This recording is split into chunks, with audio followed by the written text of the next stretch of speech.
morning, everybody, and Merry Christmas, everyone. It is finally basically the end of the year. We are at Christmas. We only have a few days left in 2025. So I am not going to do my ratings of my listing of favorite films. I did all the updates and reviews on them. So I think that's enough on films to talk about. I'm going to do better next year. I haven't seen any films in December, but if I do, I'll catch those up in January. But today we are going to actually go through my book journal because I actually started BookTube this year, and I really have to give props to a couple of booktubers that really inspired me. First, Ian, I think Goobley, I'm sorry if I butchered that last name, but Ian and his wife really inspired me to just start picking up books and reading them again.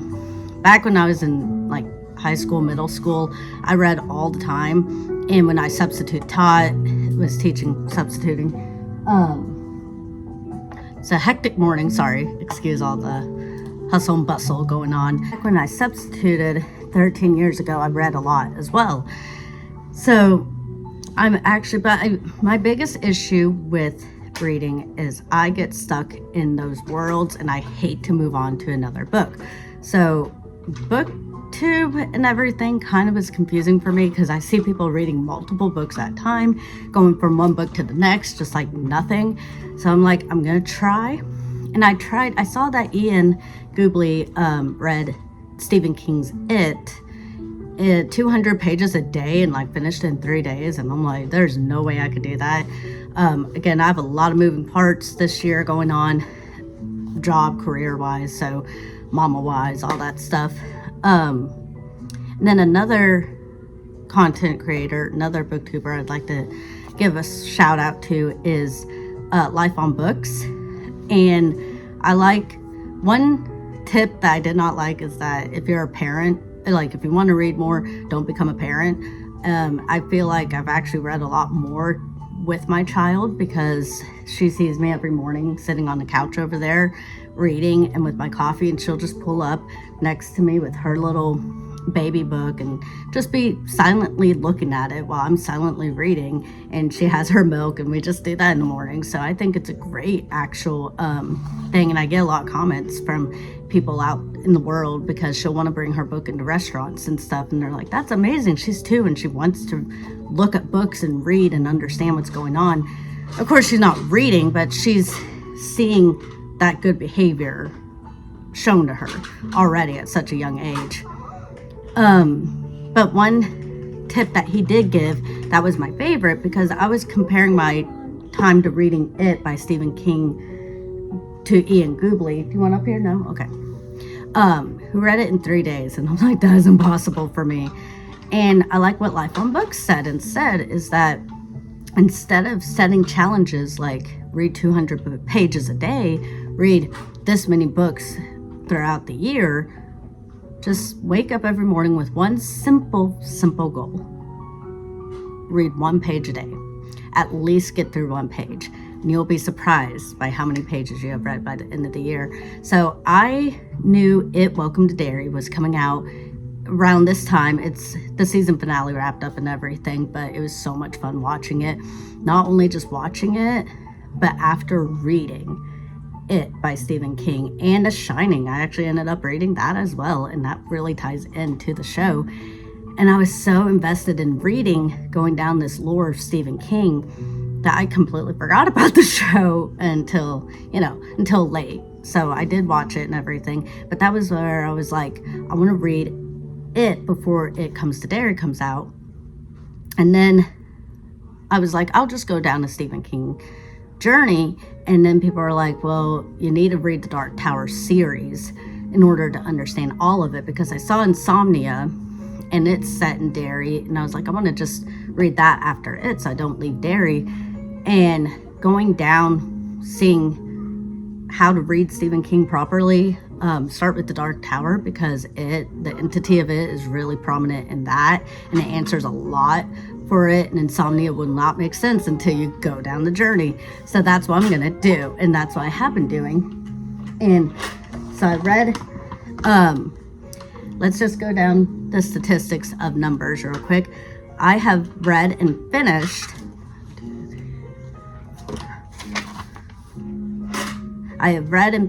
6 books this year, and I have read and finished 3,374 pages. Again, his little, just read 1 page a day and you will be surprised how many pages you read. I started with It by Stephen King. I started that April 22nd and finished it July 11th.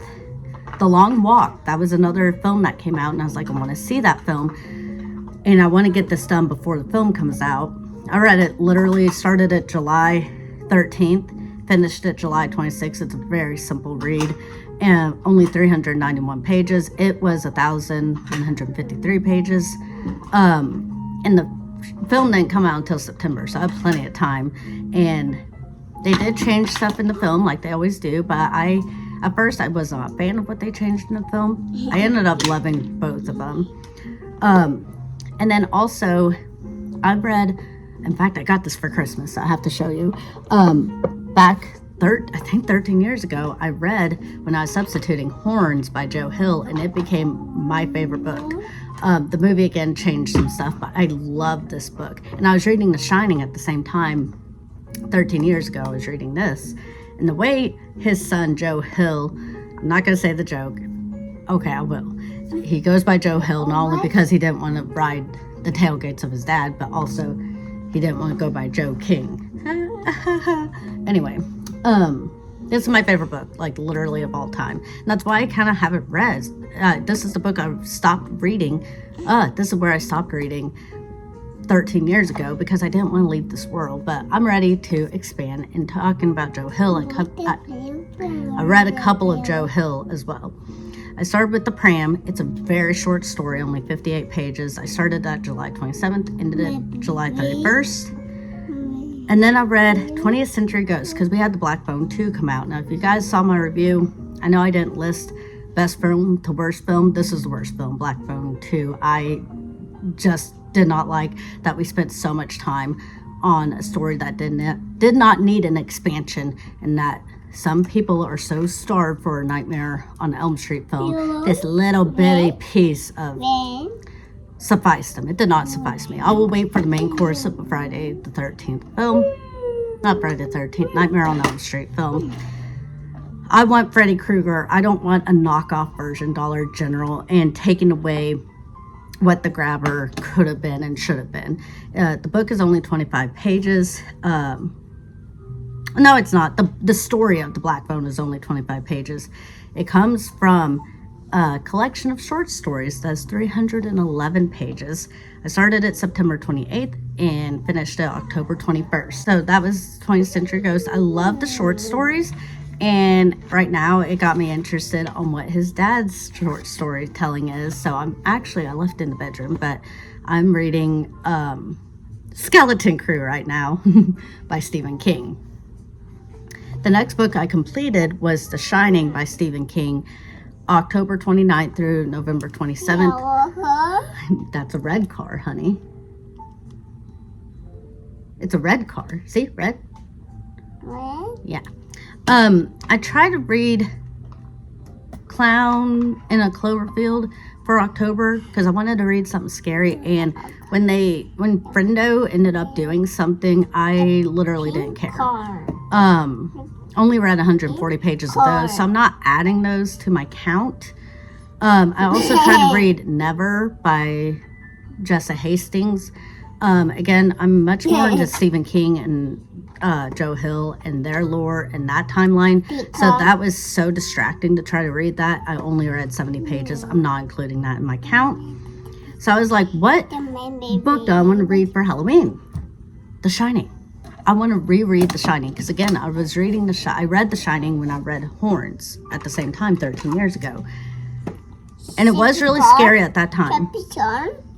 But because I've already read it, it wasn't that scary, but I did enjoy it, and I'm glad I did. We're not listening to Simple Song, not right now. You can go back to Dad and listen to Simple Songs. I know. You want to play with your cars, though?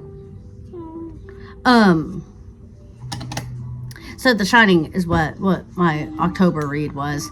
And it's very interesting because I don't remember paying attention to the details of it and how it changed so much from the film. And then the tie-in, this is when Welcome to Derry came out, and Dick Halloran is so prominent in it, Welcome to Derry, that reading The Shining after reading it this year, and the show that combines the best of both worlds in that scene, if I can plug it in, I will, but where he's like, see, hi there, Dickie, you seeing things? Oh, I think they see you too. Hello, Dickie.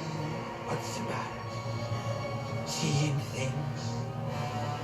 Oh, I think they see you too. I love that part. I was like, this is literally a mesh of both worlds. And then the biggest book, well, not the biggest because it was the biggest, but my biggest project, I'll say. It's not as many pages, but it's the biggest project to get through. Needful Things. I started this. I don't even have the time frame. I started it when I started, I think after I started the pram, so like back in July. And I had to DNF it because, soft DNF it. Because I knew I was going to go back and I knew I was going to finish it before the end of this year. But it's just so many characters, so many stories. And I wasn't a fan if I like something big would be happening at one part of town that's been built up. And then they're like, well, before we get to that part, let's go all the way across town where nothing's happening. I'm like, ugh. And I do feel like the payoff was kind of lackluster about Leland Gaunt. I love Leland Gaunt's character, and Alan and, what's her name? Oh my, Polly Chambers, yeah. And it does, I've seen a lot of people saying, oh, there's trigger warnings and stuff. It's Stephen King. He talks about a lot of those topics in basically all of his books. How he can get away with the language of certain people is very still bizarre to read in this time. It's just like, even in any time, it's like, wow, in this day and age, he would be what you call canceled, but he's very much respected, actually. So, I respect him. So those are the books I've read. Again, It by Stephen King, The Long Walk by Stephen King, The Pram by Joe Hill, 20th Century Ghost by Joe Hill, The Shining by Stephen King, and Needful Things by Stephen King. In total, again, I have read 3,374 pages. I'm very proud of that, and it is only 6 books. And I know people are like, oh, but you're 26 for the year 26. I am not setting that goal to read 26 books, and I really don't care to, but I do have a goal for next year, is to continue down Stephen King lore. I want to finish, what is it called? Skeleton Crew, Stephen King short stories. Right now I'm on The Mist. I have seen The Mist when I was younger, and The Monkey came out this year, and that is in Skeleton Crew, so I'm excited to read that. I want to finish that before the end of this year. If I don't get there, whatever. But next year, my big project is to read and get through all of the Dark Tower series. Right now I have 4 of them in the waiting, the first 4. Then I want to read Insomnia. I think that's all the ones I have. Dr. Sleep. Because I read Stephen King, I wanted to jump right into Dr. Sleep, but I wouldn't get the book through Amazon until the beginning of January, and I want to get this overview of my books this year posted first. So I might do Skeleton Crew and then Dr. Sleep, but as soon as I'm done with those 2, I'm going to dive forth into the deep for Vito and Altum, the Dark Tower series. So those are the ones I want to read and go through. I still need to watch the movie because I did not know there's a movie of Needful Things. And that's the thing, is like I get so like, I'm going to start this book, for the show. By the time the show comes out, I totally forgot there was going to be a show. I'm going to get through this book, Needful Things, so I can go watch the movie. I forgot there's a movie. I still need to see that as well. I was going to do a separate video on Needful Things because that took me so long. It took me 4 months to get through, not reading it straight through, being very busy. juggling home life, work life, home life, all that stuff. And I'd softy enough to in between. So it didn't take me 4 months straight, but it was my big chore for the year. It by Stephen King was not a chore at all, but I do want to reread it. I did start annotating books this year. I want to make like a journal of all my favorite quotes because some of the things hit so hard. And I want to make a journal of all those. And I need to actually reread it and The Long Walk because I didn't annotate those at the time. So I want to do that. Next year I might finish Clown in the Cornfield. I know there's more of those, but Friendo, when he did damage finally in Clown in the Cornfield, I just didn't care. I was like, it's very lackluster. Okay, I'll just wrap it up here. I'm blabbing too much. So that is my all the books I've read for 2025. I'm so excited for 2026 because I have the goal of going down all of Stephen King lore, and I'm still going to keep that goal in mind. Just read 1 page a day and you'll feel successful at the end of the day because it doesn't take much, and you'll be surprised how many pages you read. So to everyone who has followed me through BookTube and everything and my film stuff, I'm gonna try to do better with film reviews next year. But that's it for today, and I think that's it for this year. I'm just gonna wrap it here and then see you guys next year. And Merry Christmas, and I hope you had a good year, and let's all eat our black eyed peas and have a good, happy new year. Thanks, guys. Bye.